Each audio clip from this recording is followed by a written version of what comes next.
presidente, en esta memoria colectiva que usted señala es tan importante, pues recordar que estos hechos ocurrieron en 2004, cuando gobernaba Vicente Fox, que en Petróleos Mexicanos, al frente de esta paraestatal, entonces era paraestatal, después la convirtieron en empresa productiva del Estado mexicano, estaba Raúl Muñoz Leos. Los hechos ocurren, un poco para hacer la cronología, el esposo de María Amparo Casar lo contratan el 1 de junio de 2004, ese mismo mes de junio le otorgan 2 créditos, que esto forma parte del régimen de privilegios, porque en qué empresa privada, ni bien ingresas, te otorgan 2 créditos por más de 700,000 pesos, en ninguna. Ahí están los documentos, todas las pruebas están pues a la vista, en Contralínea las hemos publicado.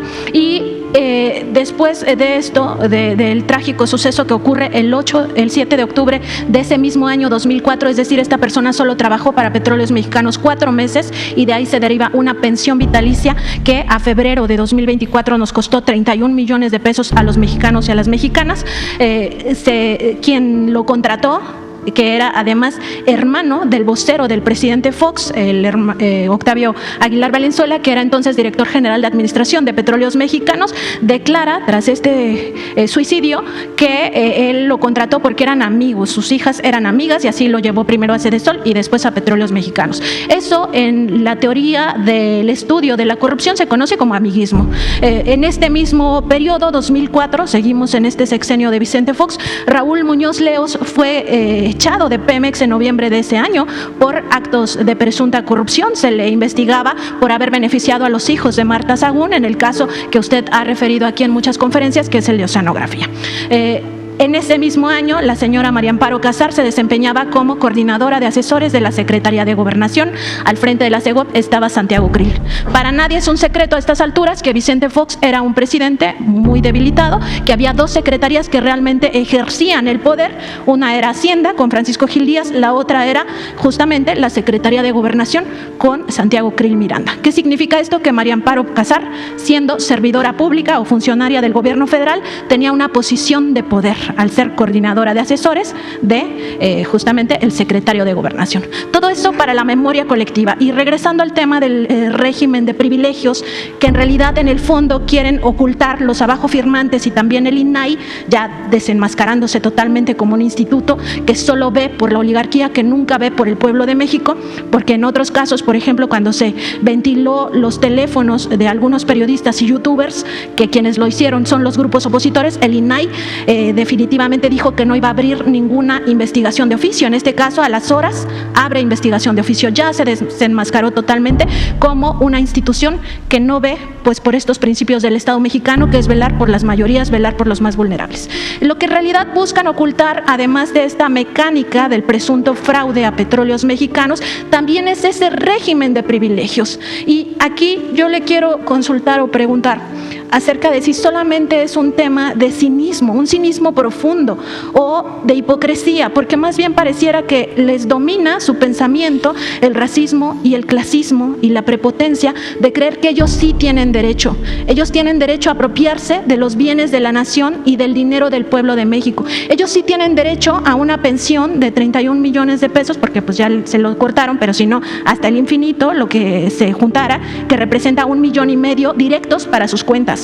Ellos tienen derecho a tener una organización civil que dicen que luchan contra la corrupción y que en realidad vive del presupuesto público también, porque son transferencias. En realidad las donaciones que se deducen de impuestos es dinero público. Ellos tienen derecho a vivir en este régimen de privilegios, tener esos préstamos del erario de la nación, y el pueblo no tiene derecho a nada, porque siguen pensando que si llueve fuerte arriba, gotea abajo, y eso es absolutamente falso. Usted decía que se ha ahorrado por este combate a la corrupción varios billones de pesos, y justo es el momento de revisar cómo antes, a pesar de que privatizaban todo, lo vendieron todo hasta las reservas de petróleo, el pueblo no veía nada. Y ahora el pueblo tiene estos apoyos sociales, este reparto de la riqueza que se genera en México por la vía de las pensiones a adulto mayor, de las becas del bienestar, por la vía de las becas a personas con discapacidad y todos los programas sociales Sembrando Vida, etcétera. Entonces, preguntarle, presidente, si no ve que en realidad es más que la hipocresía o el cinismo, ya una cosa del pensamiento de estos oligarcas, de que ellos sí, con donación de impuestos, ellos sí, empresas públicas que se privatizan, ellos sí, absolutamente toda la riqueza pobreza y que las demás personas, que el pueblo, pues se muera de hambre? Sí, son varios factores. Sin duda, lo que los mueve es el dinero. Muchos de estos abajo firmantes, hasta hace relativamente poco, no tenían muchos bienes y ahora viven en mansiones. Y no puede un maestro de posgrado, incluso un emérito, llegar a tener mansión y vivir colmados de atenciones, de privilegios, porque aún siendo escritores, y hay algunos que son buenos,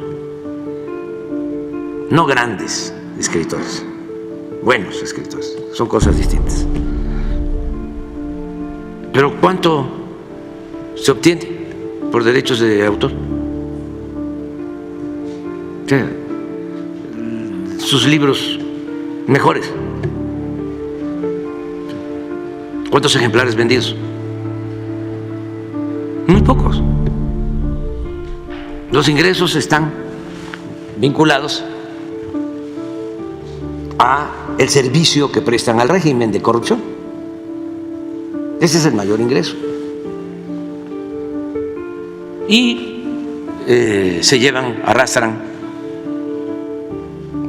pues a otros que empiezan a tener una plaza en el Colegio de México y luego describen en el Reforma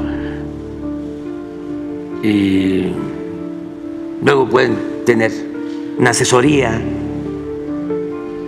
en el gobierno. Ya reúnen 150, 200 mil pesos mensuales o se van de consejeros al INE o se van de consejeros al Instituto de la Transparencia. Tienen hasta su tarjeta American Express, con la que pagaban hasta el table dance. American Express, sí, para ir a un espectáculo, ¿no? A disfrutar en un bar a costillas del erario. Entonces ahí van. Entonces se requiere estar denunciando, porque si no se nos quedan